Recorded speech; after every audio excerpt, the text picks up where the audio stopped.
ठीक है बच्चों, अब इसके बाद ये हमारा प्रॉपर्टी नंबर 2 हो गया क्लियर। अब आ जाओ प्रॉपर्टी नंबर 3।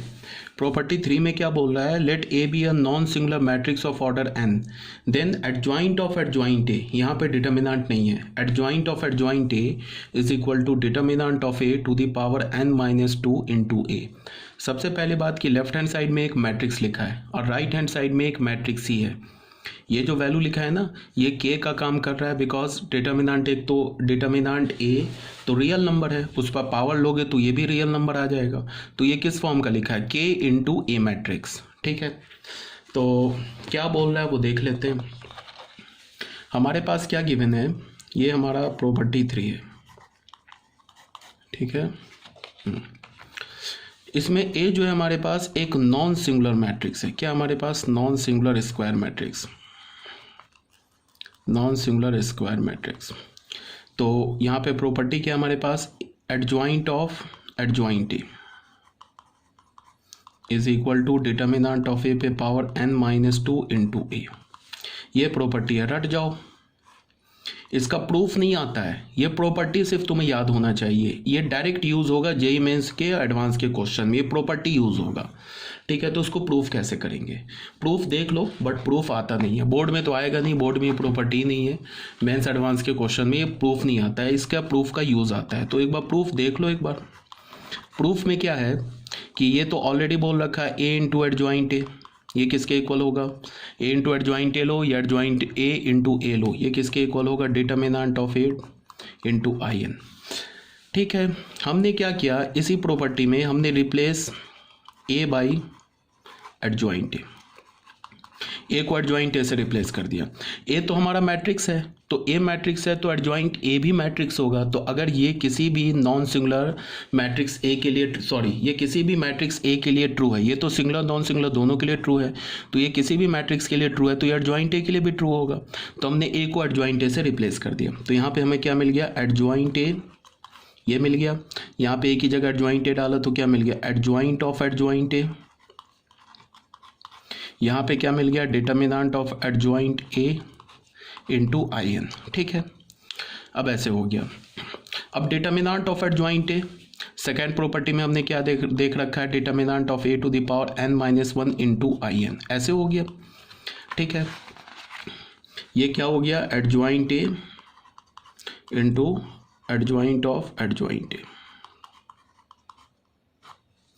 ठीक है, अब हमने क्या किया, प्री मल्टीप्लाई कर दिया both side by the matrix A. Matrix A से हमने इसको प्री मल्टीप्लाई कर दिया। तो ए इंटू एडजॉइंट ए, ये क्या हो गया, एडजॉइंट ऑफ एडजॉइंट ए, ये क्या हो गया, ए इंटू, अब देखो ऐसे लिखेंगे, ये तो हमारा क्या है, ये तो एक रियल नंबर है, तो रियल नंबर को तो एक्सट्रीम लेफ्ट पे रखो। तो ये क्या हो जाएगा, determinant of A to the power n minus 1 into A into I N. A into I N क्या हो जाएगा, ए, तो ये क्या बन गया हमारा, again determinant of A into I N.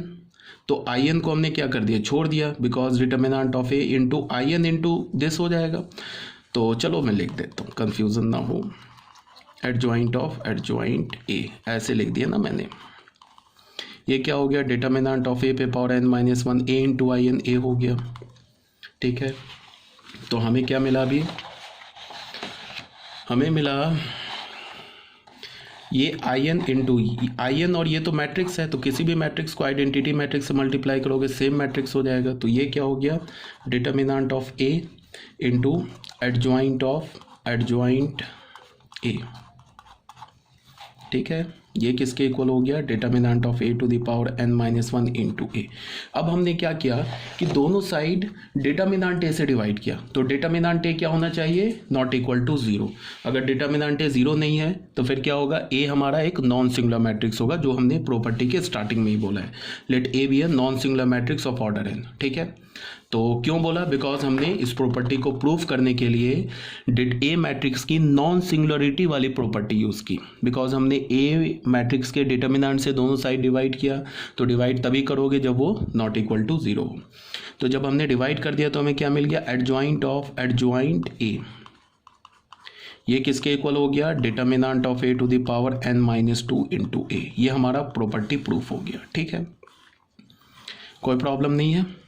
अच्छा, एक बात तुम लोगों को ये ऑलरेडी पता होगा, बट फिर से मैं एक बार रिकॉल करा देता हूँ कि जैसे अगर हमें ऐसे लिखा हो ना, ये ऑलरेडी मैंने बता रखा है, फिर से एक बार बोल रहा हूँ, A B is equal to A C लिखा है, तो तुम ए को अगर तुमने प्री कैंसिल कर दिया, या ऐसे लिखा है B A is equal to C A, तो ए को प्री कैंसिल यहाँ पे किया, इसकी जगह तुमने लिख दिया B is equal to C, तो यहाँ पे क्या किया, ए को प्री कैंसिल कर दिया, यहाँ पे तुमने क्या किया, ए को पोस्ट कैंसिल कर दिया। तो प्री कैंसिल और पोस्ट कैंसिल किसी मैट्रिक्स को हम तभी करते हैं जब वो हमारा एक नॉन सिंगुलर मैट्रिक्स हो। कैसे हमने प्री कैंसिल किया, हमने क्या किया कि ए इनवर्स से दोनों साइड मल्टीप्लाई कर दिया, ये ऑलरेडी तुम्हें पता होगा बट फिर भी एक बार बता दे रहा हूँ।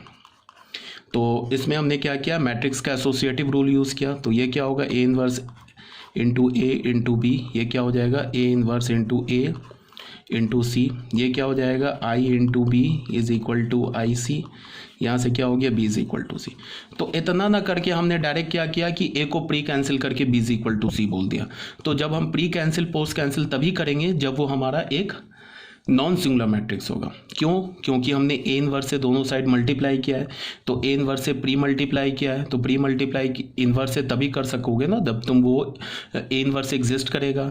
ए इनवर्स कब एग्जिस्ट करेगा, जब ए का determinant not equal to zero होगा। ठीक है, तो कहने का ये मतलब है कि प्री कैंसिल या पोस्ट कैंसिल तुम मैट्रिक्स को तभी कर सकते हो जब वो नॉन सिंगुलर हो। अगर हमारे पास A B is equal to A C given है और यहाँ पे गिवन हो कि determinant of A is equal to zero, और अगर तुमने प्री कैंसिल करके B is equal to C लिख दिया, तो ये B is equal to C equal हो भी सकता है, नहीं भी हो सकता है, इन जनरल बाई चांस हो कि B is equal to C equal आ जाए by chance, but in general B is not equal to C in general. ठीक है, तो हम किसी मैट्रिक्स को प्री कैंसिल या पोस्ट कैंसिल तभी करते हैं जब वो मैट्रिक्स हमारा एक नॉन सिंगुलर मैट्रिक्स हो।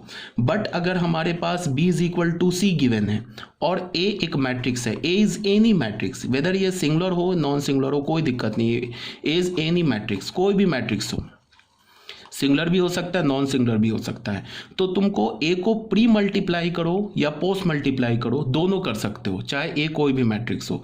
प्री मल्टीप्लाई और पोस्ट मल्टीप्लाई करने में हमें ए की सिंगुलरिटी और नॉन सिंगुलरिटी नहीं चाहिए होती है। ऐसे भी लिख सकते हो B A is equal to C A, ऐसे भी लिख सकते हो for any matrix A, for any matrix A, ये चाहे कोई भी मैट्रिक्स हो। बट हम कैंसिल कब करेंगे मैट्रिक्स को, जब वो हमारा एक सिंगुलर नॉन सिंगुलर मैट्रिक्स होगा, सॉरी नॉन सिंगुलर मैट्रिक्स होगा तभी कैंसिल करेंगे। बट किसी मैट्रिक्स से तुम मैट्रिक्स इक्वेशन में किसी मैट्रिक्स से प्री मल्टीप्लाई भी कर सकते हो, पोस्ट मल्टीप्लाई भी कर सकते हो, चाहे वो ए मैट्रिक्स या वो जिससे तुम पोस्ट या प्री मल्टीप्लाई कर रहे हो वो मैट्रिक्स चाहे सिंगुलर हो नॉन सिंगुलर हो, बट कैंसिल करने के लिए वो मैट्रिक्स हमेशा नॉन सिंगुलर होना चाहिए, ये बात याद रखना।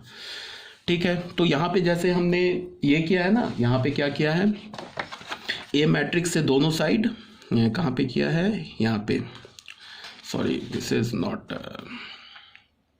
ए into adjoint A replace A by adjoint A. ठीक है, यहाँ से हमने क्या किया, हाँ यहाँ पे हमने क्या किया, ए मैट्रिक्स से प्री मल्टीप्लाई कर दिया बोथ साइड, तो यहाँ पे सिंगुलरिटी और नॉन सिंगुलरिटी वाली प्रॉपर्टी यूज़ नहीं की है मैंने, बिकॉज चाहे यहाँ पे हमने नहीं की है, ए से प्री मल्टीप्लाई किया ना दोनों साइड। ठीक है, बट यहाँ पे इस स्टेप में आके हमें क्या करना पड़ा, इस स्टेप में आके हमें डिटर्मिनेंट ए से डिवाइड करना पड़ा। तो डिटर्मिनेंट ए से डिवाइड तभी कर पाओगे जब वो determinant A not equal to zero, means A एक नॉन सिंगुलर मैट्रिक्स हो। इसीलिए प्रॉपर्टी में हमने क्या बोला कि ये प्रॉपर्टी तभी ट्रू है मैंने is a non singular matrix. ठीक है, तो